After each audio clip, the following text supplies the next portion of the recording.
এখন আসা আন্তর্জাতিক সংবাদ মাধ্যম ও সাংবাদিক। 1971 সালে 25শে মার্চ সার্চলাইট শুরু হওয়ার সময় থেকে বিদেশি সাংবাদিকরা পাকিস্তানিদের গণহত্যা ও ধ্বংসযজ্ঞের তথ্য সংগ্রহ করতে থাকে। মানে যেমন বর্তমানে ইরানে যুদ্ধ হইতেছে, ফিলিস্তিনে যুদ্ধ হইতেছে, তো ওই সব জায়গায় কি সাংবাদিকরা যে কি করতেছে, তাদেরকে যে মারছে সেই ছবিগুলো ভিডিও করে বা নিউজের মাধ্যমে কি আমাদেরকে দেখায় দিতেছে না? সেমভাবে আমাদেরকে যখন 1971 সালে মারছিল তখন ওই অনেক সাংবাদিকরা যে বিদেশি সাংবাদিকরা যে এগুলা তথ্য সংগ্রহ করতেছিল এবং নিউজ করার জন্য। আচ্ছা, তারাই প্রথম বহির্বিশ্বে বাংলাদেশে পাকিস্তানি বাহিনীদের গণহত্যা ও বর্বরতার খবর ছড়িয়ে দেয় বহির্বিশ্বে। সাইমন ড্রিং এরমই একজন সাংবাদিক 1971 সালে মাঝামাঝি সময়ে পাকিস্তান সরকার কিছু বিদেশি সাংবাদিককে নিয়ন্ত্রিতভাবে বাংলাদেশে কোনো কোনো এলাকায় সফর করিয়ে তাদের পক্ষে প্রতিবেদন লেখানোর ফোন দিয়াটে। মানে পাকিস্তানিরা করছে কি, যে দেখতেছে আল্লাহ সাংবাদিকরা তো সব কিছু বলে দিতেছে বাহিরের দেশে, তখন ওরা করছে কি নিজেরা কিছু সাংবাদিক নিয়েছে, বিদেশি সাংবাদিক টাকা খাওয়ায়, ঠিক আছে, নিয়ে আসছিল যে হয়েছে দেখাইতে যে বাংলাদেশে আসলে কোনো গণহত্যাই হয় নাই, কিছুই হয় নাই। কিন্তু তারা যখন আইসে দেখে আল্লাহ এই টাইপের মানুষ মেরে ফেলছে, এত এত মানুষ মেরে ফেলছে, এইভাবে গণহত্যা করছে, তখন তাদের কি বিবেক জাগ্রত হয়ে গেছে। তারা করছে কি, তারা আবার নিউজ করে দিছে। আচ্ছা, সত্য কথা লিখে পত্রিকা ও বেতারের মাধ্যমে বিশ্ববাসীকে তা অবহিত করে দিছে। এভাবে অ্যান্থনি ম্যাসকারেনহান্স গণহত্যা ও ধ্বংসযজ্ঞের চাঞ্চল্যকর তথ্য সারা বিশ্বে প্রকাশ করে। বিবিসি সাংবাদিক মার্ক টালি পুরোটা সময় বাংলাদেশের মুক্তিযুদ্ধের পক্ষে খবর প্রচার করে গেছেন। এদেশে অবরুদ্ধ থেকে অনেক বাঙালি সাংবাদিক ঝুঁকি নিয়ে বিদেশে খবর পাঠিয়েছে, এজন্য তাদের শত্রুর হাতে চরম মূল্যও দিতে হয়েছে। আচ্ছা, এতক্ষণ পর আমরা 3টা সাংবাদিকের নাম মেইনলি পড়ছি, সাইমন ড্রিং, এরপরে অ্যান্থনি ম্যাসকারেনহান্স এবং মার্ক টালি। এই 3টা সাংবাদিকের নাম খুব ভালোভাবে মুখস্থ করা লাগবে। এনারা কি ছিল? এনারা সবাই বিদেশি সাংবাদিক ছিল, যারা বাংলাদেশে এসে গণহত্যার যে ফুটেজগুলো আছে, পিকচারগুলো আছে, এগুলো তথ্যগুলো যে আছে, এগুলো সারা বিশ্বের মাঝখানে ওপেন করে দিচ্ছে, ঠিক আছে। 71-এর শহীদ নিজামুদ্দিন ও নাজমুল হক এরকমই 2জন সাংবাদিক, এই 2জন সাংবাদিককে মেরে ফেলছিল পাকিস্তানিরা, ঠিক আছে। এরা ছিল বাংলাদেশের সাংবাদিক, এরা তোমার এই যে নিউজগুলো বাইরের দেশে দিয়ে দিতেছিল, এই কারণে এই 2জনকে মেরে ফেলছিল। আচ্ছা, এছাড়া আকাশবাণী, বিবিসি, ভোয়া প্রভৃতি বেতার কেন্দ্র আমাদের মুক্তিযুদ্ধের পক্ষে প্রচারণা চালিয়েছিল। তার মানে আমাদের মুক্তিযুদ্ধের পক্ষে কয়টা বেতার কেন্দ্রের নাম বলা হয়েছে? আকাশবাণী, বিবিসি, ভোয়া। বিবিসি কিন্তু এখনও আছে। আকাশবাণী, বিবিসি, ভোয়া, এই 3টা বেতার কেন্দ্রের নামও কিন্তু মুখস্থ করে নেওয়া লাগবে। আচ্ছা, মুক্তিযুদ্ধের পক্ষে প্রচারণা চালিয়েছে। আকাশবাণী কলকাতা থেকে প্রতি রাতে প্রচারিত সংবাদ পরিক্রমা খুবই জনপ্রিয় অনুষ্ঠান ছিল এবং স্বাধীন বাংলা বেতার কেন্দ্রের বজ্রকণ্ঠ, চরমপত্র এবং বিভিন্ন অনুষ্ঠানে শ্রোতাদের মুক্তিযুদ্ধ উদ্বুদ্ধ করেছে। তার মানে এখানে কি পড়লাম? এখানে পড়লাম যে হচ্ছে আকাশবাণী যে কলকাতা থেকে প্রতি রাতে একটা করে অনুষ্ঠান প্রচারণা করতো, হ্যাঁ, সংবাদ পরিক্রমা। তোমরা এখন যেমন দেখো না, অনেকেই সিরিয়াল দেখো স্টার জলসার সাথে, তো এখানে কি করো, প্রত্যেক ডেট থাকে একটা, যে শনি, রবি, সোম এই 3 দিন অমুক নাটক চলবে, তারপরের 3 দিন অমুক নাটক চলবে, এরকম চলে না? তো এইরকম আকাশবাণী যে বেতার কেন্দ্র ছিল, ওইখান থেকে সংবাদ পরিক্রমা নামে একটা অনুষ্ঠান চলতো, ঠিক আছে। এটা এই মুক্তিযুদ্ধ বিষয়ে কোনো অনুষ্ঠান ছিল এবং এটা খুবই জনপ্রিয় ছিল। আচ্ছা, স্বাধীন বাংলা বেতার কেন্দ্রে বজ্রকণ্ঠ ও চরমপত্র এবং বিভিন্ন অনুষ্ঠান শ্রোতাদের মুক্তিযুদ্ধে উদ্বুদ্ধ করেছে, মুক্তিযুদ্ধের আরও মোটিভেশন দিছে। কি? বজ্রকণ্ঠ, চরমপত্র। তার মানে এখানে আমরা 3টা অনুষ্ঠানের নাম বললাম। একটা হচ্ছে আকাশবাণীর সংবাদ পরিক্রমা, আর হচ্ছে স্বাধীন বাংলা বেতার কেন্দ্রের বজ্রকণ্ঠ, চরমপত্র, ঠিক আছে। এতটুকু বোঝা গেছে আশা করি, একদমই সিম্পল ছিল। যৌথ বাহিনীর নেতৃত্বে চূড়ান্ত যুদ্ধ, পার্ট নাম্বার 9। এখন আমরা শুরু করব। পার্ট নাম্বার 9 হচ্ছে যৌথ বাহিনীর নেতৃত্বে চূড়ান্ত যুদ্ধ শুরু। এখন কথা হচ্ছে যৌথ বাহিনী জিনিসটা কি? যৌথ বাহিনী, যৌথ নাম থেকে বোঝা যাইতেছে না যে হচ্ছে যৌথ, যোগ, একসাথে, যৌথভাবে। তো যৌথ বাহিনী বলতে বোঝাইতেছে আমাদের বাংলাদেশের যে মুক্তিবাহিনী ছিল, আমাদের বাংলাদেশের মুক্তিবাহিনী আর ইন্ডিয়া বা ভারতের মিত্রবাহিনী, এই 2টা বাহিনী একসাথে হয়ে যৌথ বাহিনী তৈরি করছিল, ঠিক আছে। আচ্ছা, 71 মে মাস থেকেই মুক্তিযোদ্ধারা রণাঙ্গনের সাহসের সঙ্গে পাকিস্তানি বাহিনীর মোকাবিলা শুরু করে। জুন মাস থেকে প্রশিক্ষণপ্রাপ্ত বাঙালি গেরিলা যোদ্ধারা দেশের অভ্যন্তরে প্রবেশ করে পাকিস্তানি বাহিনীর ওপর ব্যাপক আক্রমণ চালাতে থাকে। এতে পাকিস্তানি বাহিনীরা দিশেহারা হয়ে পড়ে। মূলত মধ্য নভেম্বর থেকে ভারতীয় বাহিনী পাকিস্তানি সেনাদের বিরুদ্ধে মুক্তিবাহিনীকে সম্মুখ যুদ্ধে কার্যকর সহায়তা দিতে থাকে। কখন থেকে? মূলত ইন্ডিয়ার যে আমাদের তোমার হচ্ছে ইন্ডিয়ার যে বাহিনী আছে, ইন্ডিয়ার বাহিনী মূলত আমাদেরকে সাহায্য করা শুরু করছে কবে থেকে? মধ্য নভেম্বর থেকে, মানে নভেম্বরের মাঝখান থেকে, মধ্য নভেম্বর থেকে। ঠিক আছে, ঠিক আছে। আচ্ছা, 13ই নভেম্বর ট্যাঙ্ক সহ 2 ব্যাটালিয়ন ভারতীয় সৈন্য যশোরে ঘাঁটি স্থাপন করে। পাকিস্তানি বাহিনীর ওপর আরও সুদৃঢ় আক্রমণের জন্য 21শে নভেম্বর বাংলাদেশ ও ভারত সরকার একটি যৌথ বাহিনী গঠন করে। কোশ্চেন অ্যারাইজ দ্যাট যে হচ্ছে যৌথ বাহিনী কত তারিখে গঠিত হয়? এই কোশ্চেনটা কিন্তু আসবে। যৌথ বাহিনী কত তারিখে গঠিত হয়? 21শে নভেম্বর। তোমার কোশ্চেন মাথায় আসতেছে, ভাইয়া যৌথ বাহিনী কি? আমি একটু আগে পড়ায় আসছি, আমি আবারও বলি যৌথ বাহিনী কি। সোজা বাংলা কথায় আমাদেরকে ওই সময় সাহায্য করছে হচ্ছে ইন্ডিয়ানরা। তো ইন্ডিয়ার যে বাহিনী ছিল, যুদ্ধকরের যে বাহিনী ছিল, তোমার হচ্ছে সেনাবাহিনী বলো আর বিডিআর বলো আর হচ্ছে আর্মি বলো, তো ইন্ডিয়ান যে বাহিনী আর আমাদের বাংলাদেশি যে বাহিনী, এই 2 বাহিনী একসাথে হয় যৌথ বাহিনী গঠন করছে, যাতে পাকিস্তানকে আরও সুদৃঢ়ভাবে আক্রমণ করতে পারে। ঠিক আছে, আচ্ছা। তো এই বাহিনীটা, যৌথ বাহিনীটা কবে গঠিত হয়েছে? 21শে নভেম্বর। এতটুকু বোঝা গেছে। মুক্তিবাহিনী ও মিত্রবাহিনীর সমন্বয়ে এটি গঠিত হয়। মানে এই যে যৌথ বাহিনী কার সমন্বয়ে গঠিত হয়? মুক্তিবাহিনী ও মিত্রবাহিনী। মিত্রবাহিনী কারা? যুদ্ধ চলাকালীন মুক্তিবাহিনীর সহায়তাকারী ভারতীয় বাহিনীকে মিত্রবাহিনী বলা হয়। মিত্র মানে কি? বন্ধু, সে আমাদের বন্ধু। আচ্ছা, যৌথ বাহিনী গঠনের ফলে স্বাভাবিকভাবে যুদ্ধ আরও গতি লাভ করে। 3 ডিসেম্বর পাকিস্তানি বিমান বাহিনী ভারতের কয়েকটি বিমান ঘাঁটিতে হামলা চালালে শুরু হয়ে যায় পাক ভারত সর্বাত্মক যুদ্ধ।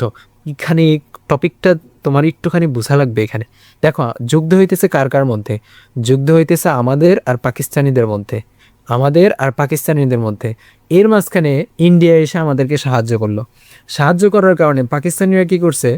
এখন ইন্ডিয়াকেও আক্রমণ করছে। মানে পাকিস্তান একা বাংলাদেশকেও আক্রমণ করছে, ইন্ডিয়াকেও আক্রমণ করছে। ঠিক আছে, যার কারণে এই 3 তারিখে পাক ও ভারত সর্বাত্মক যুদ্ধ শুরু হয়ে গেছিল।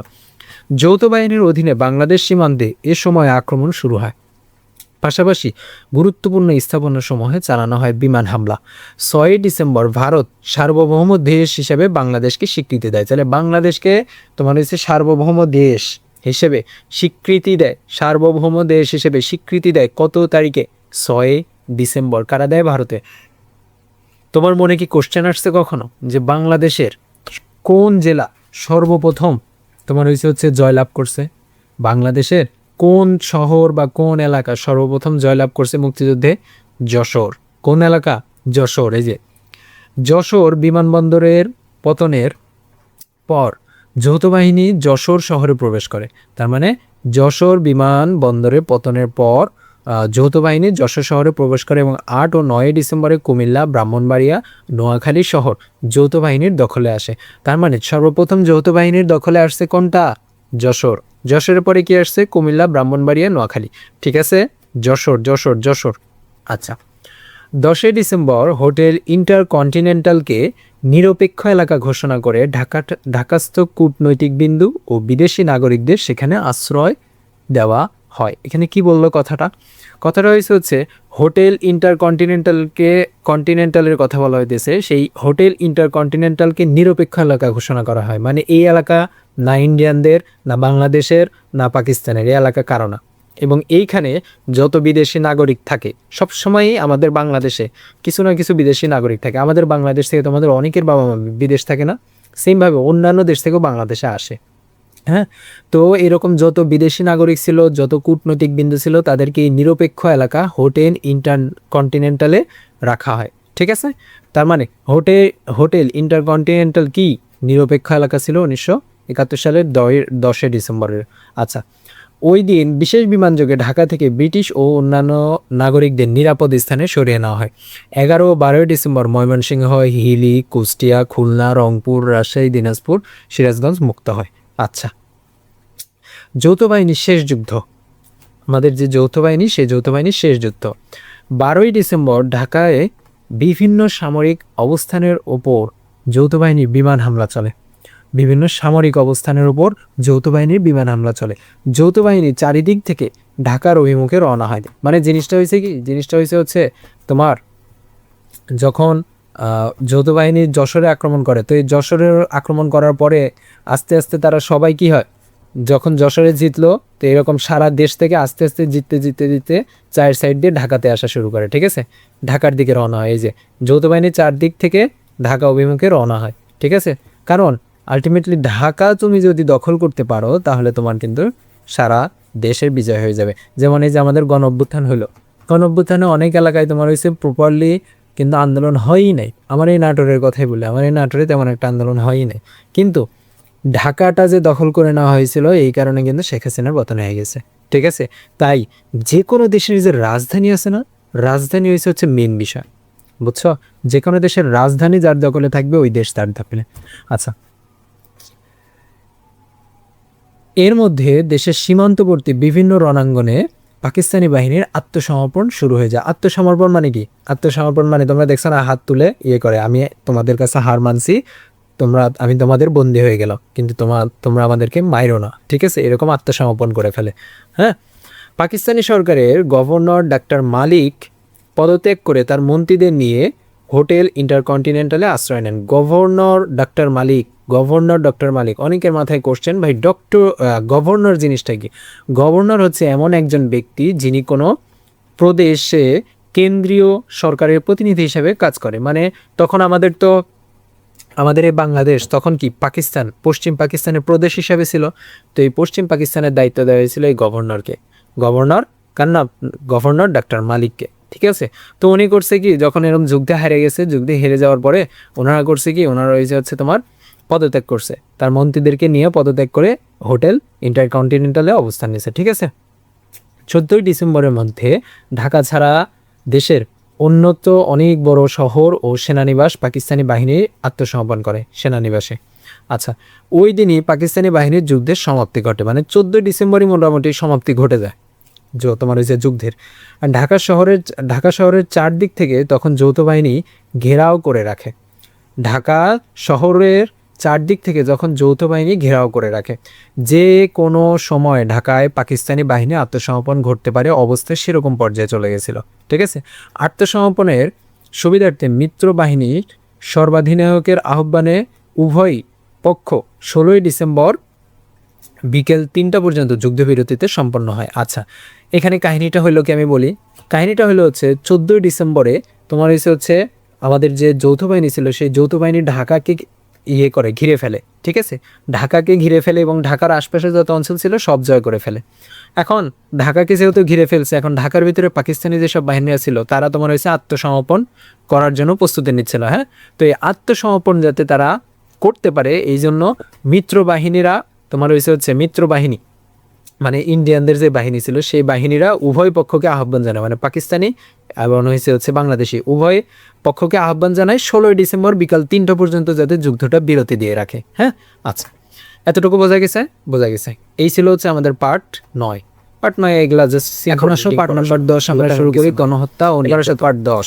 পাকিস্তানি বাহিনী মুক্তিযুদ্ধের পুরো 9 মাস জুড়ে নির্বিচারে হত্যাযজ্ঞ চালাইছিল। ঠিক আছে, পুরো 9 মাস জুড়ে কোনো বিচারভাবে মানে নিরস্ত্র মানুষের উপরে তারা হত্যাযজ্ঞ চালাইছে, মানে হত্যা করছে। 25শে মার্চ মধ্যরাতে নিরস্ত্র বাঙালিদের উপরে হত্যাযজ্ঞ শুরু করে। রাতেই তারা সেনানিবাস, ইপিআর দপ্তর এগুলো পড়ছি আমরা, সব কিছু এতদূর আমরা পড়ছি। গণহত্যার শিকার হন ঢাকা বিশ্ববিদ্যালয়ের অধ্যাপক গোবিন্দ চন্দ্র দেব, জ্যোতির্ময় গুহ ঠাকুরতা, এরপর ANM মনিরুজ্জামান সহ আরও অনেকে, এবং ধরে নিয়ে যাওয়া হয় রাজনীতিবিদ শহীদ মশিউর রহমান সহ আরও অনেককে, যাদেরকে পরে আটকে রেখে নির্যাতন করে হত্যা করা হয়। আচ্ছা, এখানে পড়ার মতো কিছু নাই। আচ্ছা, মুক্তিযুদ্ধের শুরুতে এবং শেষ পর্যায়ে দেশকে মেধাশূন্য করার পরিকল্পনা থেকে তারা বুদ্ধিজীবীদের ব্যাপকভাবে হত্যা করে। তার মানে পাকিস্তানিরা তোমার আমাদের দেশে যেই যারা জ্ঞানী গুণী শিক্ষক ছিল, হ্যাঁ, শিক্ষক গবেষক ছিল, তাদেরকে তারা টার্গেট করে হত্যা করে, যাতে করে আমাদের বাংলাদেশটা মেধাশূন্য হয়ে যায়। এবং যেই দেশ মেধাশূন্য হয়ে যায় সেই দেশের আসলে উন্নতি হয় না। ঠিক আছে, আচ্ছা, তাদের মধ্যে রয়েছে সাংবাদিক শহীদ সাবের, দানবীর রণদা প্রসাদ সাহা, তারপর হচ্ছে নূতন চন্দ্র সিংহ, রাজনীতিবিদ ধীরেন্দ্রনাথ দত্ত, সঙ্গীতজ্ঞ আলতাফ মাহমুদের মতো বরেন্দ্র ব্যক্তিবর্গ। দেশের অভ্যন্তরে মানুষ ছিল অবরুদ্ধ, দেশের অভ্যন্তরে মানুষ ছিল আটকানো একদম, হ্যাঁ, অবরুদ্ধ অবস্থায়। অবরুদ্ধ মানুষ ও পাকিস্তানি বাহিনী ও তাদের দোসররা অবরুদ্ধ মানুষ ও পাকিস্তানি বাহিনী ও তাদের দোসরদের গণহত্যার শিকার হয়। খুলনায় ডুমুরিয়া উপজেলায় চুকনগরে 20 মে ইতিহাসের অন্যতম জঘন্য গণহত্যা পাকিস্তানি সেনাবাহিনীদের দ্বারা সংঘটিত হয়। 3 ডিসেম্বর 1971 সালে যৌথ বাহিনীর আক্রমণের ফলে পাকিস্তানের পরাজয় যখন নিশ্চিত, তখন তারা বাংলাদেশকে মেধাশূন্য করার নীল নকশা গড়ে। মানে ওই 3 ডিসেম্বর আসলে তারা যে হেরে যাবে, হ্যাঁ, তাদের যে পরাজয় হবে, তারা এটা আগে থেকেই টের পাইছিল। এই 3 ডিসেম্বরে যখন যৌথ বাহিনী আক্রমণ করলো, তখন থেকে তারা বুঝতে পারছে তারা এখন আর পারবে না। তো যখন তারা দেখছে যে না, আমরা এখানে জিততে পারবো না, তখন কি করছে? তখন যে হচ্ছে আমাদের দেশকে মেধাশূন্য করার জন্য তারা নকশা করছে যে কিভাবে মারা যায়। তো এই পরিকল্পনা অনুযায়ী বাংলার শ্রেষ্ঠ সন্তান বুদ্ধিজীবী, শিক্ষক, সাংবাদিক, চিকিৎসক, সঙ্গীতা অজ্ঞদের ধরে নিয়ে নির্মমভাবে নির্যাতন করে হত্যা করা হয়। এই নির্মম হত্যাকাণ্ডের শিকার হন সাহিত্যিক অধ্যাপক মনির চৌধুরী, কথাশিল্প আনোয়ার পাশা, সাহিত্য সাংবাদিক শহীদুল্লাহ কায়সার, সাংবাদিক নিজামুদ্দিন, সিরাজউদ্দিন সোহেল, সেলিনা পারভীন, ডক্টর ফজলে রাব্বি, ডক্টর আলিম চৌধুরীর মতো বরেণ্য ব্যক্তিবর্গ। জাতির এই সূর্য সন্তানদের অধিকাংশই 10 থেকে 14 ডিসেম্বর তুলে নিয়ে যাওয়া হয়। মানে এই যে এই সূর্য সন্তানরা যারা শিক্ষিত সমাজ, এই শিক্ষিত সমাজ বুদ্ধিজীবীদেরকে 10 থেকে 14 ডিসেম্বরের মধ্যে তুলে নিয়ে যায়। মানে তারা তুলে নিয়ে যায় তাদের বাসা থেকে বা কর্মস্থল থেকে। এবং তাই শহীদ বুদ্ধিজীবীদের স্মরণে প্রতি বছর 14 ডিসেম্বরকে আমরা শহীদ বুদ্ধিজীবী দিবস পালন করি। তার মানে এখন বোঝা গেল শহীদ বুদ্ধিজীবী দিবস আমরা কেন 14 ডিসেম্বর পালন করি। কারণ এই 10 থেকে 14 ডিসেম্বরের মধ্যে তারা অনেক বুদ্ধিজীবীদেরকে তুলে নিয়ে গেছিল এবং নিয়ে যেয়ে কী করছিল? হত্যা করছিল। বিজয় অর্জনের পরে এসব সূর্য সন্তানদের লাশ রায়ের বাজার সহ বিভিন্ন বদ্ধ জমিতে বা বদ্ধভূমিতে পাওয়া যায়। আচ্ছা, এই পরিকল্পিত গণহত্যা চালাতে গিয়ে পাকিস্তানি বাহিনী এবং তাদের দোসররা এদেশে অনেক বদ্ধভূমি তৈরি করে। এর ফলে কয়েকটি বড় বদ্ধভূমি হচ্ছে ঢাকার রায়ের বাজার, চট্টগ্রামের পাহাড়তলী, খুলনার খালিশপুর, সিলেটের শ্মশাননগর ইত্যাদি। সারা দেশে বিভিন্ন জেলা ও মহকুমার নির্জন নদী তীর ও চা বাগানে অসংখ্য বদ্ধভূমি গড়ে তুলেছিল ঘাতক। এখন বদ্ধভূমি কি সেটাই বোঝে নেই। বদ্ধভূমি হচ্ছে তারা মারার পরে লাশগুলো তো গুম করে রাখা লাগবে, তাই না? লাশগুলোকে একসাথে চাপা দিছিল, বুঝছো? আচ্ছা, তো এই পড়াগুলো একদমই সিম্পল, একদমই ইজি পড়া, জাস্ট রিডিং পড়া। কিন্তু বিষয় হচ্ছে কোন জায়গাটুকু তোমার এক্স্যাক্ট মনে রাখা লাগবে সেটা নিজে আইডেন্টিফাই করা যায় না। আমি এই যে আইডেন্টিফাই করে দিছি, তোমরা এরপরে জাস্ট এখন তো পুরোটা রিডিং পড়লা, এরপরে জাস্ট দাগানোগুলা পড়বা, আর কিছু করা লাগবে না। এরপরে জাস্ট দাগানোগুলা পড়বা, ঠিক আছে? এইবার আসো, পাকিস্তানি বাহিনীর আত্মসমর্পণ। বাংলাদেশের মুক্তিযুদ্ধের চূড়ান্ত বিজয় অর্জিত হয় 1971 সালের 16 ডিসেম্বর পাকিস্তানি হানাদার বাহিনী আত্মসমর্পণের মধ্য দিয়ে। ওই দিন হানাদার বাহিনী তাদের শোচনীয় পরাজয় মেনে নিয়ে মুক্তিবাহিনী ও মিত্র বাহিনী নিয়ে গঠিত যৌথ বাহিনীর কাছে আত্মসমর্পণ করে। তার মানে পাকিস্তানি বাহিনীর আত্মসমর্পণ করে কাদের কাছে? যৌথ বাহিনীর কাছে। পাকিস্তানের আত্মসমর্পণ করে কাদের কাছে? যৌথ বাহিনীর কাছে। আমরা লাভ করি প্রিয় মাতৃভূমি, স্বাধীন সার্বভৌম বাংলাদেশ। শেষ। আত্মসমর্পণ অনুষ্ঠানে ছিল যৌথ বাহিনীর কমান্ডার, মানে দুই বাহিনীরই যে একজন মেইন কমান্ডার ছিল, সেই কমান্ডার লেফটেন্যান্ট জেনারেল জগরুদ্দিন সিং অরোরা এবং মুজিবনগর সরকারের প্রতিনিধি মুক্তিবাহিনীর উপপ্রধান সেনাপতি গ্রুপ ক্যাপ্টেন AK খন্দকার। তার মানে তোমার যে আত্মসমর্পণ যে অনুষ্ঠানটা হয়েছিল, আত্মসমর্পণ অনুষ্ঠানে কে উপস্থিত ছিল? লেফটেন্যান্ট জগরুদ্দিন সিং অরোরা, যিনি ছিল হচ্ছে যৌথ বাহিনীর কমান্ডার, আর AK খন্দকার, এই দুজন উপস্থিত ছিল। তবে অনুষ্ঠানে উপস্থিত ছিলেন না মুক্তিবাহিনীর প্রধান সেনাপতি কর্নেল MAG ওসমানী। মানে আমাদের বাংলাদেশের যে বাহিনী ছিল, সেই বাংলাদেশের বাহিনীর প্রধান যে ছিল AG ওসমানী, উনি উপস্থিত ছিলেন না। তার মানে এখানে কোনো খটকা আছে, কেন উনি উপস্থিত ছিলেন না, ঠিক আছে? রেসকোর্স ময়দানে খোলা আকাশের নিচে একটি টেবিলে বসে যৌথ বাহিনীর পক্ষে লেফটেন্যান্ট জেনারেল অরোরা পরাজিত পাকিস্তানি বাহিনীর পক্ষে লেফটেন্যান্ট জেনারেল AK নিয়াজি আত্মসমর্পণ দলিলে স্বাক্ষর করে। বন্দী করা হয় পাকিস্তানি বাহিনীর প্রায় 93,000 সদস্যকে বন্দী করা হয়, ঠিক আছে? তার মানে আর এখানে একটা জিনিস দেখো, লেফটেন্যান্ট জেনারেল অরোরা ছিল যৌথ বাহিনীর পক্ষ থেকে, আর পরাজিত পাকিস্তানি বাহিনীর পক্ষ থেকে কে ছিল? লেফটেন্যান্ট জেনারেল এ কে নিয়াজি। এই দুইজন এর উপস্থিতিতে তোমার আত্মসমর্পণ অনুষ্ঠানটা হয়, ঠিক আছে। এবং লেফটেন্যান্ট জেনারেল এ কে নিয়াজি কী করে? আত্মসমর্পণ দলিলে স্বাক্ষর করে, ঠিক আছে। এভাবে আমাদের মুক্তিবাহিনীর বীরত্বপূর্ণ লড়াই সমগ্র বাঙালি জাতির স্বাধীনতার জন্য তীব্র আকাঙ্ক্ষা ও দৃঢ় ঐক্য, তারপর হচ্ছে মিত্রবাহিনীর সক্রিয় সহায়তা, বিশ্ব জনমতের সমর্থনে মাত্র 9 মাসে আমাদের মুক্তিযুদ্ধ তার সফল সমাপ্তিতে পৌঁছে দেয়। 30 লক্ষ শহীদের রক্তের বিনিময়ে আমরা লাভ করি স্বাধীন সার্বভৌম বাংলাদেশ। ঠিক আছে, ঠিক আছে। এতটুকু যে পড়লাম, এখানে পড়ার মতো কি তেমন কিছু আছে মনে রাখার মতো? 2-1 ওয়ার্ড জাস্ট মনে রাখার মতো আছে, কিন্তু এই অংশটুকু একটু মুখস্থ করা লাগবে। এই অংশটুকু মুখস্থ করা লাগবে, এটা আসবে। এটা কিন্তু এমসিকিউ বলতেছি, শর্ট কোশ্চেনে আসবে। ওকে, পার্ট নাম্বার 12, বাংলাদেশের গণতান্ত্রিক অভিযাত্রায় গণ অভ্যুত্থান। এখন তোমার প্রথম কোশ্চেন আসবে, ভাইয়া গণ অভ্যুত্থান জিনিসটা আবার কি? গণ অভ্যুত্থান জিনিসটা হচ্ছে যখন একটা দেশের বা যখন অনেক মানুষ একসাথে অন্যায়ের বিরুদ্ধে উঠে দাঁড়ায়, প্রতিবাদ করে, সেটাই হচ্ছে গণ অভ্যুত্থান। যখন একসাথে অনেকগুলো মানুষ অন্যায়ের বিরুদ্ধে প্রতিবাদ করে, সেটা হচ্ছে গণ অভ্যুত্থান। যেমন ওই কিছুদিন আগে মানে ওই যে 24শে জুলাইয়ের আন্দোলনের কথা যে আমরা বলি, এখানে কি হয়েছিল আলটিমেটলি? এখানে হয়েছিল যে আওয়ামী লীগ সরকার বা তৎকালীন যে সরকার ছিল, সেই সরকার আমাদের উপরে অন্যায়, জুলুম, অবিচার, হত্যা, গুম, খুন এগুলো করছিল। এই কারণে মানুষ নিজেদের ক্ষোভে কি করছে? গণ অভ্যুত্থান করছে, হচ্ছে তাদের এই অন্যায়ের প্রতিবাদ করছে। এবং আমাদের এই যে জুলাই গণ অভ্যুত্থান হইলো, সেখানে প্রায় কিন্তু 1500 ছাত্র, শিক্ষক, এরপরে জনগণকে মেরে ফেলছিল, ঠিক আছে। আচ্ছা, তার মানে গণ অভ্যুত্থান কি? যখন অনেকগুলো মানুষ একসাথে অন্যায়ের বিরুদ্ধে রুখে দাঁড়ায়, সেটাই হচ্ছে গণ অভ্যুত্থান।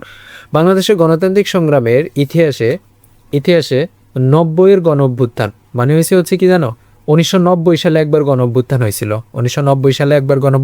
আর এই যে 24-এর জুলাই গণ অভ্যুত্থান, এই 2024 সালে জুলাই গণ অভ্যুত্থান হয়েছে, ঠিক আছে। জুলাই মাসে গণ অভ্যুত্থান হয়েছে। এই দুইটা গণ অভ্যুত্থানের কথা বলতেছে।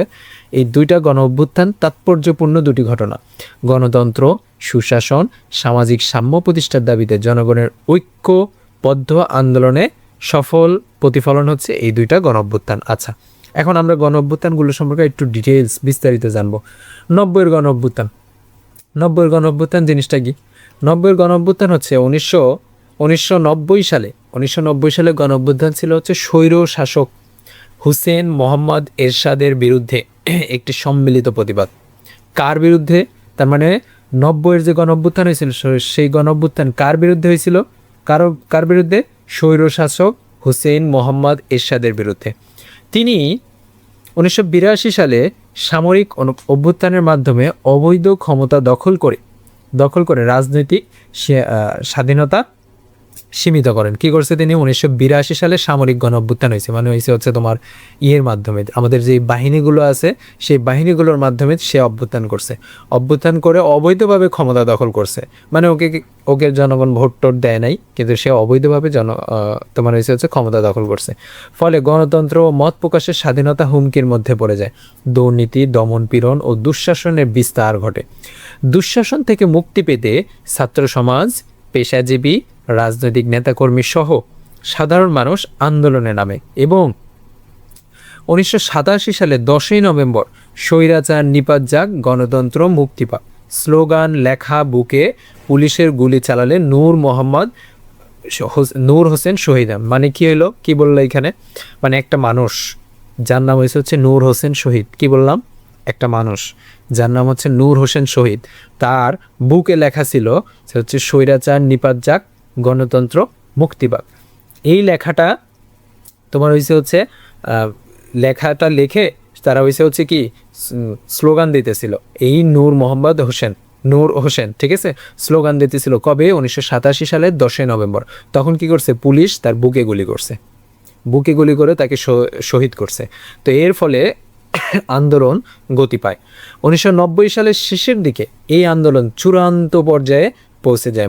1987 সালের 10ই নভেম্বর তাকে গুলি করলো এবং 1990 সালের শেষের দিকে এই আন্দোলন চূড়ান্ত পর্যায়ে পৌঁছায় এবং অক্টোবর মাসে এরশাদের শাসন বিরোধী 24টি ছাত্র সংগঠনের সর্বদলীয় ছাত্র ঐক্য গঠন এবং নভেম্বর মাসে 8 দলীয় জোট, 7 দলীয় জোট ও 5 দলীয় জোটের সমন্বয়ে প্রণীত 3 জোটের রূপরেখা স্বৈরাচার বিরোধী আন্দোলনকে চূড়ান্ত পর্যায়ে নিয়ে যেতে ভূমিকা রাখে। মানে কি বললো এখানে, মানে হচ্ছে আমাদের এই যে 24-এর যে আন্দোলন হলো, 24-এ আন্দোলনে তোমার কি হলো, আওয়ামী লীগ এক পাশে ছিল আর বাকি পাশে যত রাজনৈতিক দল ছিল, জামাত, বিএনপি, এরপরে আরও কি যেন আছে, লিবারেল পার্টি, এরকম আরও যা আছে, এনসিপি ছিল না তখন, তো এরকম সবগুলো ছাত্র, এরপর হচ্ছে ছাত্ররা, এরপর সাধারণ জনগণ সব এক পাশে হয়ে গেছিল।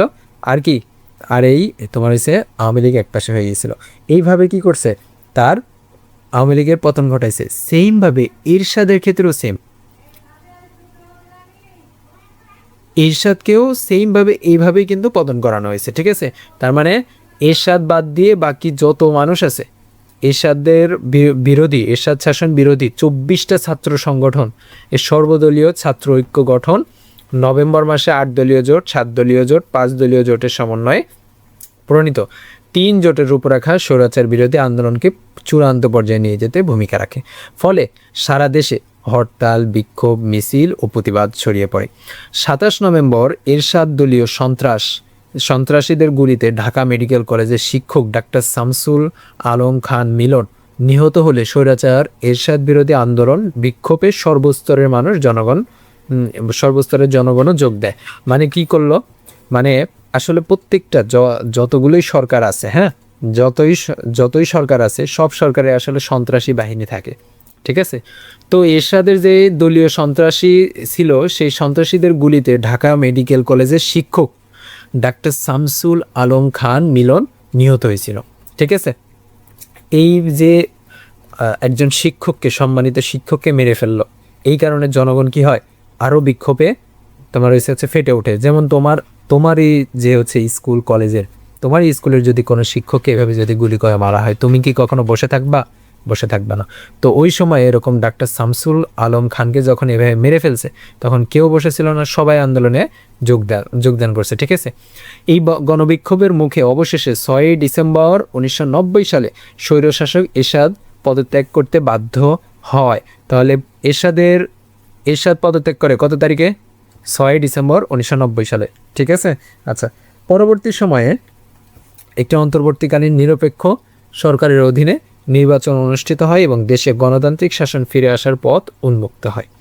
ঠিক আছে, শেষ। আচ্ছা, এখন 90-এর যে গণঅভ্যুত্থানটা যে হইল, 90-এর এই যে এরশাদ বিরোধী যে গণঅভ্যুত্থানটা যে হইলো, সেইটা কি কারণে হইলো? 5টা কারণ দিছে এখানে 5টা কারণ দিছে। প্রথম কারণ দিছে, দেখো, সামরিক ও স্বৈরাচারী শাসন। স্বৈরাচারী শাসন মানে কি জানো? স্বৈরাচারী শাসন মানে হচ্ছে নিজে সরকারের যা ইচ্ছা তাই করে, বিরোধী দলের কারো কথা শোনে না, জনগণের কথা ভাবে না, হ্যাঁ, এই টাইপের সরকারকে বলা হচ্ছে স্বৈরাচার শাসক। ঠিক আছে, স্বৈরাচার। আচ্ছা, বিশ্বাসযোগ্য সুষ্ঠু নির্বাচনে অনুপস্থিতি। এই যে আওয়ামী লীগ আমলে যেরকম সুষ্ঠু নির্বাচন হইতো না, তোমাদের মতো আমাদের মতো বাচ্চা মানুষ যায় 8-10টা করে ভোট দিয়ে আসতো, তো এইরকম ভোট ওই সময়ও হইতো, এই এরশাদ আমলে হইতো। এই কারণে কি হয়েছে, গণঅভ্যুত্থানটা হয়েছে। সুশাসনের অভাব, কোনো সুশাসন ছিল না এরশাদের সময়, কোনো সুশাসন ছিল না। এখন সুশাসন বলতে কি, যেমন কোনো বিচার, ধর্ষণের কোনো বিচার, চুরির বিচার, এরপরে ডাকাতির বিচার, এসব কোনো বিচারই ছিল না। এরপর হচ্ছে ব্যাপক দুর্নীতি হয়তো অনেক। এরপর হচ্ছে শাসন ব্যবস্থায় জনগণের আস্থাহীনতা, জনগণ ওই সরকারকে আর বিশ্বাস করতো না। এই 5টা কারণ একটু তোমার পড়া লাগবে, বেশি না, তুমি 10টা বার একটু রিডিং পড়বা। এই 5টা কারণ তুমি 10টা বার রিডিং পড়ো, তোমার মুখস্থ হয়ে যাবে। মুখস্থ যদি নাও হয়, তোমার মুখস্থ করার দরকার নেই, তুমি 10 বার খালি পড়। ঠিক আছে, আচ্ছা, এবার আসো জুলাই গণ অভ্যুত্থান। এটা আমি আমার চোখে দেখছি, তাই এটা আমি আরও ভালোভাবে ভিজুয়ালাইজ করতে পারি। ঠিক আছে, 2024 সালের জুলাই আগস্ট মাসে সংগঠিত অভ্যুত্থান জুলাই গণ অভ্যুত্থান নামে পরিচিত। 2024 সালে কবে হয়েছিল এটা? জুলাই এবং আগস্ট মাসে। এটা কিন্তু আসবে তোমাদের, এটা কিন্তু খুবই গুরুত্বপূর্ণ। সরকারি চাকরিতে বৈষম্যমূলক কোটা ব্যবস্থা সংস্কারের দাবিতে 5 জুন 2024 সালে থেকে ঢাকা বিশ্ববিদ্যালয় সহ সারা দেশে ছাত্রছাত্রীরা শান্তিপূর্ণভাবে আন্দোলন শুরু করে। কি হচ্ছে চাকরিতে, সরকারি চাকরিতে বৈষম্যমূলক কোটা ব্যবস্থা ছিল। মানে কি জানো? মানে হচ্ছে একটা চাকরির জন্য তোমার যোগ্যতা নাই, তুমি ওই লেভেলের তোমার যোগ্যতা নাই একটা চাকরি পাওয়ার জন্য, কিন্তু জাস্ট কোটার কারণে তুমি চাকরি পেয়ে যাচ্ছ। মানে জিনিসটা হচ্ছে মুক্তিযোদ্ধা ছিল না, আমাদের যে মুক্তিযোদ্ধার চ্যাপ্টারিতে পড়তেছি, তো মুক্তিযোদ্ধারা তোমার হচ্ছে দেশ স্বাধীন হওয়ার পরে যোদ্ধারা দেশ স্বাধীন হওয়ার পরে তোমার হচ্ছে অনেক রকমের সুযোগ সুবিধা পাইছে দেশ থেকে, ঠিক আছে? তো মুক্তিযোদ্ধার যে ছেলেরা ছিল, মুক্তিযোদ্ধার ছেলে বা মেয়েরা, ছেলে মেয়ে বা সন্তানরাও তোমার হয়েছে সরকার থেকে বিভিন্ন রকমের সাহায্য সহযোগিতা পাইতে। এখন সরকার এই 2024 সালে আরেকটা নিয়ম করছে যে ছেলের পরে যে ছেলে মানে তোমার হচ্ছে মুক্তিযোদ্ধার সন্তানের সন্তান, সেও সুযোগ সুবিধা পাবে। মানে সোজা কথা হচ্ছে মুক্তিযোদ্ধার নাতিরাও সুযোগ সুবিধা পাবে। এই নিয়ম যখন করছে আওয়ামী লীগ সরকার, তখন জনগণ কি হয়েছে? বিক্ষোভে ফেটে পড়ে। হ্যাঁ, এই যে বৈষম্যমূলক কোটা ব্যবস্থা, জাস্ট খালি মুক্তিযোদ্ধার নাতি হওয়ার কারণে তার চাকরি হয়ে যাইতেছে।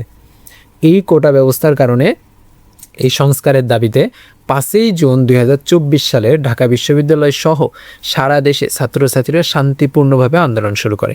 ঢাকা বিশ্ববিদ্যালয়ের শান্তিপূর্ণ কর্মসূচিতে 15ই জুলাই, এই যে 5ই জুন শুরু করছে, তারপরে এই যে আন্দোলন চলতেছে, সেই আন্দোলনে 15ই জুলাই ছাত্রলীগের নেতাকর্মীরা দেশীয় অস্ত্র নিয়ে হামলা করে। ছাত্রলীগ কারা? ছাত্রলীগ হচ্ছে প্রত্যেকটা দলেরই তোমার হচ্ছে একটা করে ছাত্র সংগঠন থাকে। যেমন বিএনপির ছাত্র সংগঠন হচ্ছে ছাত্র দল, আওয়ামী লীগের ছাত্র সংগঠন হচ্ছে ছাত্র লীগ, জামাত ইসলামের ছাত্র সংগঠন হচ্ছে ছাত্র শিবির, ঠিক আছে? এরকম এনসিপির যত সম্ভব জাতীয় ছাত্র শক্তি মনে হয়, আমি সঠিক জানি না।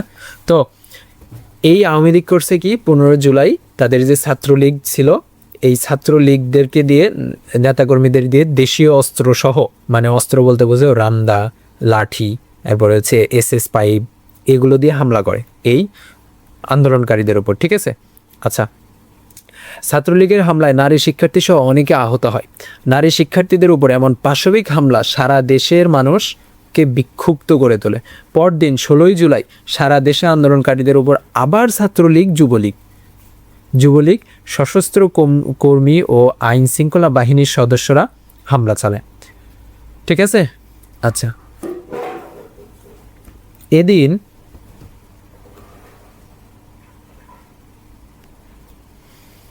এদিন রংপুরে পুলিশের গুলিতে আবু সাইদ, চট্টগ্রামে ছাত্রলীগের হামলায় ওয়াসিম আকরাম সহ সারা দেশে 6 জন নিহত হয়। কয় তারিখ? 15 তারিখ ছাত্রলীগ আক্রমণ করে এবং 16 তারিখে আবু সাইদ, ওয়াসিম আকরাম সহ সারা দেশে আরও 6 জন শহীদ হয়। সারা দেশে মোট 6 জন শহীদ হয়। আচ্ছা, এই আন্দোলনের দাবানলের মতো ছড়িয়ে পড়ে। এরপর আন্দোলন দাবানলের মতো ছড়িয়ে পড়ে। আচ্ছা, বদলে যেতে থাকে আন্দোলনের গতিপথ। সারা দেশে শিক্ষার্থী, তরুণ তরুণী, নারী পুরুষ, সাধারণ মানুষ একত্র হয়ে 9 দফা দাবিতে রাজপথে নামে। 9 দফার দাবিতে সরকার বিরোধী রাজনৈতিক দলসমূহ আন্দোলনে যোগ দেয়। শিক্ষক সহ বিভিন্ন পেশাজীবীগণ আন্দোলনে সক্রিয়ভাবে অংশ নেয়। আচ্ছা, ছাত্র জনতার অহিংস এই আন্দোলন দমাতে প্রহসনের ভোটে নির্বাচিত তৎকালীন প্রধানমন্ত্রী শেখ হাসিনা সহিংস পথ অবলম্বন করে। সহিংস মানে কি? অস্ত্র দিয়ে গুলি করা, এরপরে হচ্ছে গুম খুন করা পথ অবলম্বন করে। ফলে 9 দফা পরিণত হয়ে যায় 1 দফায়। 1 দফা মানে কি জানো? 1 দফা মানে ওই সরকারের পতন, ওই সরকারকে আর এই দেশে থাকতে দেওয়া যাবে না, ঠিক আছে? এটা হচ্ছে 1 দফা। এরপর 3 আগস্ট 2024 সালের 3 আগস্ট তারিখে কেন্দ্রীয় শহীদ মিনার থেকে বৈষম্য বিরোধী ছাত্র আন্দোলনের পক্ষ থেকে শেখ হাসিনা পদত্যাগের দাবিতে 1 দফা কর্মসূচি ঘোষণা করা হয়। মানে এই যে আন্দোলনটা, সেই কবে শুরু হয়েছে? 15ই জুন না, 5ই জুন যে শুরু হয়েছে। 5ই জুন থেকে শুরু করে এই 3 আগস্ট পর্যন্ত এই আন্দোলনটা আসলে লিড দিচ্ছিল হচ্ছে বৈষম্য বিরোধী ছাত্র আন্দোলন, ঠিক আছে? বৈষম্য বিরোধী ছাত্র আন্দোলন নামের ছাত্র সংগঠন তোমার হচ্ছে এই আন্দোলনটাকে আগায় নিয়ে যাচ্ছিল এবং পিছনে সব ছাত্র সংগঠন ছিল এবং সব রাজনৈতিক দলটল ছিল। তো বৈষম্য বিরোধী ছাত্র আন্দোলনের পক্ষ থেকে শেখ হাসিনা পদত্যাগের দাবিতে এক দফা কর্মসূচি ঘোষণা করা হয়। সারা দেশের সর্বস্তরের মানুষের অংশগ্রহণে ছড়িয়ে পড়া এই আন্দোলনের বিশেষ দিক ছিল ব্যাপক হারে নারী শিক্ষার্থী, মাদ্রাসা ছাত্র, বেসরকারি বিশ্ববিদ্যালয়ের শিক্ষার্থী ও সাধারণ শ্রমজীবী জনতার অংশগ্রহণ। এই আন্দোলনে সবাই অংশগ্রহণ করছিল। এই গণ আন্দোলন দমনে ব্যর্থ হয়ে অবশেষে 5ই আগস্ট ফ্যাসিস্ট প্রধানমন্ত্রী শেখ হাসিনা পদত্যাগ করে দেশ ছেড়ে ভারতে পালিয়ে যায়। কোথায় পালিয়ে যায়? ভারতে পালিয়ে যায়। কত তারিখে যায়? 5ই আগস্ট। আচ্ছা, এতক্ষণ পরে আমরা এখানে কি পড়লাম? এখানে আমরা বললাম হচ্ছে জুলাই গণ অভ্যুত্থান নিয়ে পড়লাম। জুলাই গণ অভ্যুত্থানটা শুরু হয়েছিল কত তারিখে? 5ই জুন 2024 সালে। কি কারণে শুরু হয়েছিল? বৈষম্যমূলক কোটা ব্যবস্থা সংস্কারের দাবিতে। ঠিক আছে। আচ্ছা, এই আন্দোলনটা ছিল শান্তিপূর্ণ কত তারিখ পর্যন্ত? 15ই জুলাই পর্যন্ত। কিন্তু 15ই জুলাই সর্বপ্রথম আক্রমণ করে কারা? ছাত্রলীগ। তারপরে 16ই জুলাই আবার আক্রমণ করে। 16ই জুলাই আক্রমণ করার পরে কয়জন শহীদ হয়? আবু সাইদ, এরপর হচ্ছে চট্টগ্রামের ওয়াসিম আকরাম সহ সারা দেহে মোট 6 জন শহীদ হয়। এই 6 জন শহীদ হওয়ার পরে একদম এটা দাবানলের মতোই এই আন্দোলন সারা দেশে ছড়ায় পড়ে। তারপরে 9 দফার দাবিতে রাজপথে নামে। কিন্তু 9 দফার পরে কি হয়? 1 দফা হয়। 1 দফা মানে কি? ওই সরকারের পতন। তারপরে কি 3 তারিখে 3 আগস্ট কেন্দ্রীয় শহীদ মিনার, কোথা থেকে? এই জিনিসটাও দেখানো লাগবে। কেন্দ্রীয় শহীদ মিনার থেকে বৈষম্য বিরোধী ছাত্র আন্দোলনের পক্ষ থেকে শেখ হাসিনা পদত্যাগের দাবিতে 1 দফা কর্মসূচি ঘোষণা করা হয়। এবং 5ই আগস্ট প্রধানমন্ত্রী শেখ হাসিনা ছিল, ফ্যাসিস্ট প্রধানমন্ত্রী শেখ হাসিনা ভারতে পালিয়ে যায়। ঠিক আছে। এখন জুলাই গণ অভ্যুত্থান যে হলো এর প্রধান কারণ কি? সরকারি চাকরিতে বৈষম্যমূলক কোটা প্রথা। তোমাদের এখান থেকে কিন্তু কোশ্চেন আসবে এবার। এখন কিন্তু এইসব জায়গা থেকে কোশ্চেন আসবে। ঠিক আছে। দীর্ঘমেয়াদী ফ্যাসিবাদী শাসন ও নিপীড়ন, আন্দোলনের নির্বিচারে হত্যাকাণ্ড, গণহত্যা, বিচার বিভাগ সহ রাষ্ট্রীয় প্রতিষ্ঠানগুলো অকার্যকারিতা, সামাজিক ও রাজনৈতিক অর্থনৈতিক বৈষম্য, জনগণের ভোটাধিকার হরণ, জনগণ আগে ভোট দিতে পারত না, সুশাসন ও গণতন্ত্রের অনুপস্থিতি, বিচার বহির্ভূত হত্যাকাণ্ড, সরকারি বাহিনী কর্তৃক গুম, খুন, নিপীড়ন, ব্যাপক লুটপাট ও অর্থ পাচার, দুর্নীতি, মূল্যস্ফীতি, বলছে অর্থনৈতিক ভঙ্গুরতা। এই কয়েকটা কারণ তোমার একটু মুখস্থ করে নেওয়া লাগবে। ঠিক আছে। এই কয়েকটা কারণ একটু মুখস্থ করে নেওয়া লাগবে, কারণ এটা তোমার কোশ্চেনে আসবে। ঠিক আছে। এই নতুন বইয়ে এগুলো সংযোগ করছে।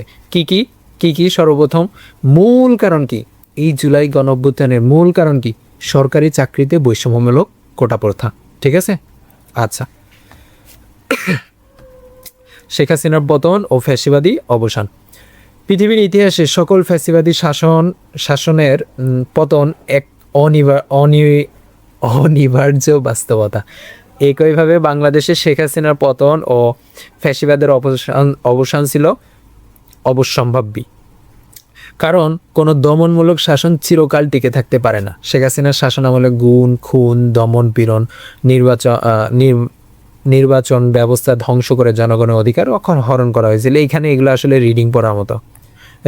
পড়াশোনা। এখানে তেমন কিছুই নাই। এখানে জাস্ট একটা কথাই মনে রাখা লাগবে, এই পৃথিবীতে যতগুলো স্বৈরশাসক ছিল সবার তো শাসনের পতন অনিবার্য হবেই, পতন হবেই, একসময় না একসময় পতন হবেই। ঠিক আছে। এর মাধ্যমে আমাদের এই চ্যাপ্টার ফিনিশড। এবং আমাদের আমরা জাস্ট প্রথম দিকে আমরা মনে হয় কিছু এমসিকিউ সলভ করছি, বাকিগুলো তো আর সলভ করি নাই। এখন আমরা এই সবগুলো এমসিকিউ সলভ করে ফেলবো। এরপরে হচ্ছে যতগুলো জায়গা থেকে সৃজনশীল আসতে পারে আমরা এই সব আবার দেখায় দেবো। এই পুরোটা এখন আমি আবার রিভিউ করে দেবো। ঠিক আছে। মানে হচ্ছে কোথা থেকে সৃজনশীল আসবে সেই জায়গাগুলো দেখায় দেবো। এতক্ষণ আমরা কি এমসিকিউ শর্ট কোশ্চেনের জন্য একদম পাই টু পাই সব কিছু পড়ছি। এখন আমরা কি করব? এখন আমরা সৃজনশীল এবং এমসিকিউগুলো সলভ করে ফেলবো। ঠিক আছে। দেখো, তোমরা এই যে এত কষ্ট করে ক্লাসগুলো করতেছ, এগুলো করার মূল উদ্দেশ্য কি? মূল উদ্দেশ্য হচ্ছে আমাদের পরীক্ষায় ভালো করা। ঠিক আছে। পরীক্ষায় ভালো করা। আমাদের মেইন পরীক্ষার টার্গেট কি? আমাদের মেইন পরীক্ষার টার্গেট হচ্ছে জেএসসি, তাই না? জেএসসি পরীক্ষাটা হচ্ছে আমাদের মেইন টার্গেট। জেএসসিতে A+ পাওয়া, A+ শুধু না, গোল্ডেন A+ পাওয়া। ঠিক আছে। গোল্ডেন A+ পাওয়া এবং হচ্ছে বোর্ডের ভিতরে ফার্স্ট হওয়া আমাদের টার্গেট। এখন এই A+ বা গোল্ডেন A+ বা বৃত্তি পাইতে হলে তুমি যদি অগোছালোভাবে পড়ো তাহলে কি হবে? না, প্রত্যেকটা সাবজেক্ট গোছানো হইতে পড়া লাগবে। প্রত্যেকটা সাবজেক্ট চ্যাপ্টার, মানে বই তো পড়াই লাগবে, বই মাস্ট পড়া লাগবে। বইয়ের প্রথম পৃষ্ঠা থেকে শুরু করে একদম শেষ পৃষ্ঠা পর্যন্ত তোমার প্রত্যেকটা পৃষ্ঠা তোমার মাথায় থাকা লাগবে। এখন তুমি যদি বলো ভাইয়া তাহলে কি লাইন বাই লাইন মুখস্থ করবো? না, আমি যেভাবে পড়াইতেছি লাইন থেকে জাস্ট ইম্পর্টেন্ট ইনফরমেশনগুলা, ইম্পর্টেন্ট বিষয়গুলা বা বিগত বছর আসছে এই বিষয়গুলা তোমার হচ্ছে গোছায় নিয়ে আসা লাগবে। হ্যাঁ, অগোছালোভাবে পড়লে কখনোই তোমার বৃত্তি পরীক্ষার প্রিপারেশন ভালো মতো হবে না। তোমার বৃত্তি পরীক্ষা বলো আর হচ্ছে অর্ধবার্ষিক পরীক্ষা বলো আর বার্ষিক পরীক্ষা বলো, এগুলোর জন্য একদম গোছানো ওয়েতে, ঠিক আছে, সাইন্টিফিক্যালি তোমার হচ্ছে আগানো লাগবে। হ্যাঁ, প্রত্যেকটা চ্যাপ্টার প্রথম থেকে শুরু করে একদম লাইন বাই লাইন দাগায় ফেলা লাগবে। তারপরে ওই চ্যাপ্টারে এমসিকিউ সলভ করে ফেলা লাগবে, তারপরে সিকিউ সলভ করে ফেলা লাগবে, তারপরে হচ্ছে শর্ট কোশ্চেনগুলো সলভ করে ফেলা লাগবে, ঠিক আছে। এবং বারবার রিভাইজ দেওয়া লাগবে। রিভাইজ না দিলে কোনো লাভ হবে না, বারবার রিভাইজ দেওয়া লাগবে। ম্যাক্সিমাম স্টুডেন্ট জানেই না যে আসলে বৃত্তি পরীক্ষার জন্য কীভাবে পড়া লাগবে। বৃত্তি পরীক্ষার জন্য সর্বপ্রথম কথা, ওই যে বারবার বলতেছি, সর্বপ্রথম কথা তোমাকে বই পড়াই লাগবে। ম্যাক্সিমাম স্টুডেন্ট করে কি জাস্ট গাইড থেকে সৃজনশীল আর এমসিকিউগুলো মুখস্থ করা শুরু করে। কিন্তু না ভাই, তোমার মেইন হবে হচ্ছে বই, বই। বইকে তুমি গুরুত্ব না দিলে তোমার বৃত্তি পরীক্ষা পাওয়া খুবই টাফ, ঠিক আছে। বইকে সর্বপ্রথম গুরুত্ব দেওয়া লাগবে। আচ্ছা, এখন অনেকের কাছে এই বইটা পড়তে খুবই কঠিন লাগে। এই কারণেই তো আমি ভাইয়া আছি, আমি তোমাদের বইটাকে একদম সহজ করে দেবো, ঠিক আছে। দেখো, আমাদের গত বছরের যে হচ্ছে বিজ্ঞান বিশ্ব পরিচয় ও আইসিটি যে কোর্স ছিল, সেই কোর্সে স্টুডেন্টরা যারা ছিল প্রায় 300 জনের মতো স্টুডেন্ট ছিল, ঠিক আছে, 300+। তো তারা এই যে বৃত্তি পাওয়ার পরে আমাকে জানাইছে এই যে একদম এই যে পুরো মতিঝিল থানায় দ্বিতীয় স্থান অধিকার করছিল, ঠিক আছে। এই যে দেখো বৃত্তি পেয়ে কী পরিমাণ খুশি, ঠিক আছে। এরকম অসংখ্য স্টুডেন্ট বৃত্তি পাইছে, সবাই আমাদেরকে জানাইছিল, ঠিক আছে। আরও অনেকে তো জানাই নাই, যাই হোক, তো তারা সবাই আমাদের এই যে এই কোর্সটাতে ভর্তি ছিল। তোমরাও চাইলে এই কোর্সটাতে জয়েন হতে পারো। এই কোর্সে কীভাবে পড়াবো, আমার মেইন টার্গেট হচ্ছে আমার বৃত্তি পরীক্ষায় ভালো করা, ঠিক আছে। তোমরা দেখতেছো বিজিএসে মানে বিশ্ব পরিচয়ে এত ইনফরমেশন পরীক্ষার সময় যে একসাথে এই 13টা 14টা চ্যাপ্টার মনে রাখা কি এত সোজা না। পড়াগুলো একদম গোছায় সুন্দর করে গোছানো লাগবে পড়াগুলো। আমি যেভাবে দাগায় দিতেছি এইভাবে বইয়ের প্রত্যেকটা লাইন থেকে ইম্পর্টেন্ট পড়াগুলো দাগায় বাহির করে নিয়ে আসা লাগবে, ঠিক আছে, যাতে পরীক্ষার আগের রাতে জাস্ট একটা রিভাইজ দিলেই একদম কেল্লাফতে হয়ে যায়, ঠিক আছে। তো আমি এই কোর্সের ভিতরে তোমাদের যে বিজ্ঞান বই আছে, বিশ্ব পরিচয় বই আছে আর আইসিটি আছে, এই 3টা সাবজেক্ট একদম A to Z সকল এমসিকিউ, যত এমসিকিউ আছে, যত সৃজনশীলের জন্য সিকিউ যত আছে, যত শর্ট কোশ্চেন আছে, সব সলভ করে দেব। এবং এই যে বই তো দাগায় দিতেছি, প্রত্যেকটা চ্যাপ্টার এভাবে দাগায় দিব, দাগায় একদম পিডিএফগুলো আমি দিয়ে দিব, ঠিক আছে। পরীক্ষার আগের রাতে জাস্ট এই দাগানো পিডিএফটা সুন্দর করে পড়ে দেওয়া, ঠিক আছে, তাহলে একদম হয়ে যাবে। আর আমার মেইন টার্গেট কি, আমাদের মেইন টার্গেট এই কোর্সে 98+ মার্ক ক্যারি করা প্রত্যেকটা সাবজেক্টে। কত?